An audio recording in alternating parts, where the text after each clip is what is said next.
Joining us from Purdue Fort Wayne is head coach John Kaufman, student athletes Matt Hoba and Jarrett Godfrey. We'll use our normal format. We'll take an opening statement from coach, and then we'll open up to questions for the student athletes. Go ahead, coach.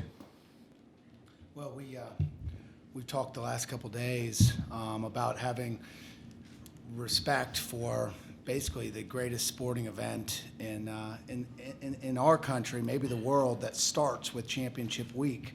And to respect that, to appreciate that, it's a blessed opportunity to play in that, and let's bring our best as we come out in this. And we've talked a lot about the way to, when you come tournament time, it's about whatever it takes and finish mentality. And for us to be at our best, it's about connection. And we've really played an elite level of defense coming down the stretch of the season.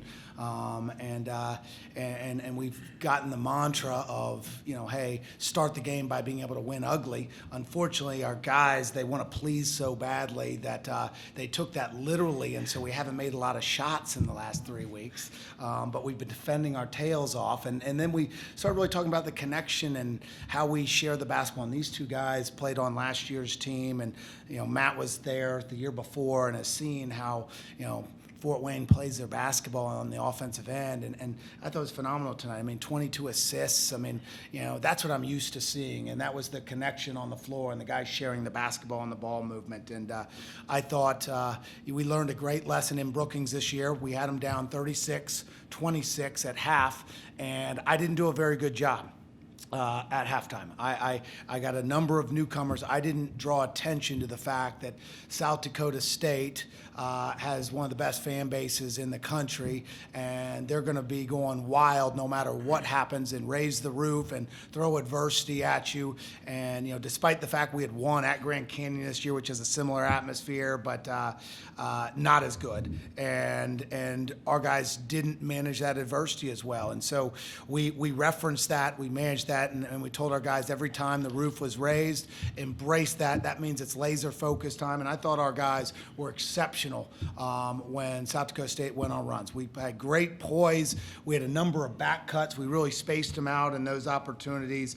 And, we unfortunately didn't get the one statistical goal that I was obsessed with.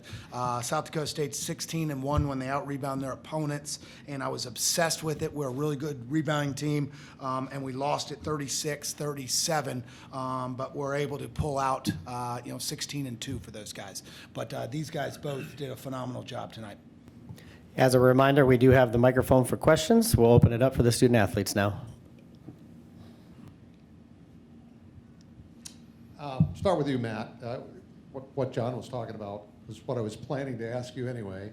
This is probably the most hostile environment you've ever played in, but sometimes that can work in your favor. Having loudness and having electricity in the building, if you're a competitor, can make you rise to the occasion. Clearly, that's what happened with you guys, wouldn't you say? I think, everyone out there today on the Massachusetts basketball team, stepped up. Everybody, even the guys at the end of the bench who sat there and were chirping the whole first half for us, helping us on defense, talking it up. When an environment like that hits you and you haven't really experienced that, for some of the younger guys, it really is just important to, stay calm and collected. And we've been in adverse situations multiple times this year. And I think, today we just finally put it all together, what we've been working towards all season. And I think it just showed out there. Matt Zimmer, Argus leader. Jared, when you guys played these guys just about a month ago, you had a lead at halftime, things were looking good, and it completely fell apart for you guys in the second half. Did you talk about not letting that happen again? Did you make adjustments to going into this one? Yes, I feel like we knew what was going to happen. We knew how loud their fans could get with a lot of newcomers, as they said. We just referenced and made it a point to keep being us in the second half, and just stay poised when they went on their runs, when the building erupted, and I feel like we came out and did a good job of that in the second half. Any other questions for the student athletes? All right, guys, you can head back to the locker room. Good job, man. Good job. Good job. Hey, tell them they can go ahead and head back. I got the car. So go ahead.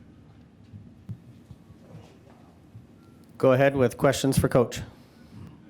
John, when you found out that Doug Wilson wasn't going to play for South Dakota State, obviously that shortened their bench. That clearly was a difference in the game. But what did that change at all in your strategy in the game? Well, I mean, we've done a really good job against Doug Wilson.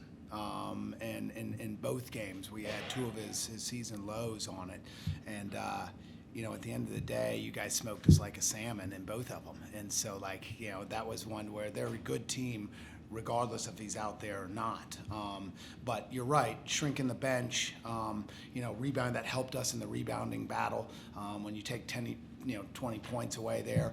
I think sometimes, though, it's almost that reverse side of it to where when, you know, that first game when you're missing a really good component of your team, everybody else steps up on your team, and then maybe the team that's playing you has sort of a letdown, or they're like, hey, oh yeah, this isn't going to be as challenging as that. And so sometimes it works the opposite way. I think the fact that we had some time to kind of digest, maybe not, and we kind of played through that, but it was clearly a difference. I mean, Doug, I voted for him for Player of the Year. Like, he's a phenomenal player. I mean, you got to trap him every time he touches the ball, or you know, or he's going to shoot 70%.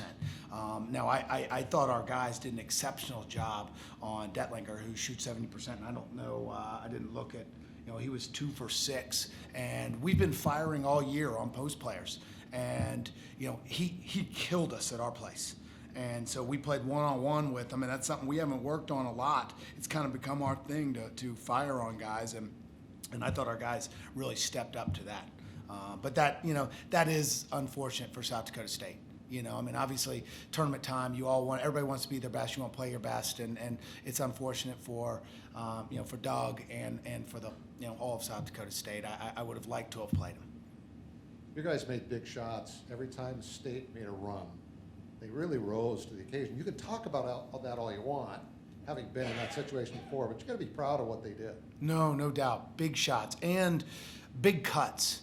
You know, our guys, it wasn't just that we made a few, you know, deep threes, challenge threes, all of that, but we kept with our process, and that's what we've struggled with you know, an inexperienced team. We got 9 guys that never, you know, played in a Macedon game before this year. And when adversity is, because we played a ton of good basketball this year, but there's been 4 or 5 minutes to where, you know, a team goes on a run, and that's where we play one-on-one basketball. And we've never been able to do that. We've never done that. That's not us.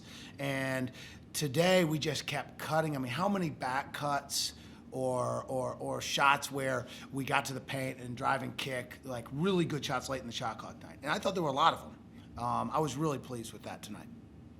John, what can you say about Noah Friedell's effort to keep them in the game? Oh, yeah, I mean, he phenomenal effort. I mean, from the tip, phenomenal. I'm glad we won't be in the league to watch him be a sophomore. He's a really good player, and really, I thought he was more of a catch and shoot guy from preparing for past games and stuff, and you know, I've seen his game rise a little bit. I heard of my assistants who are doing most of the scouting, watch a ton of that before I get the clip tapes, and he's really impressive right now.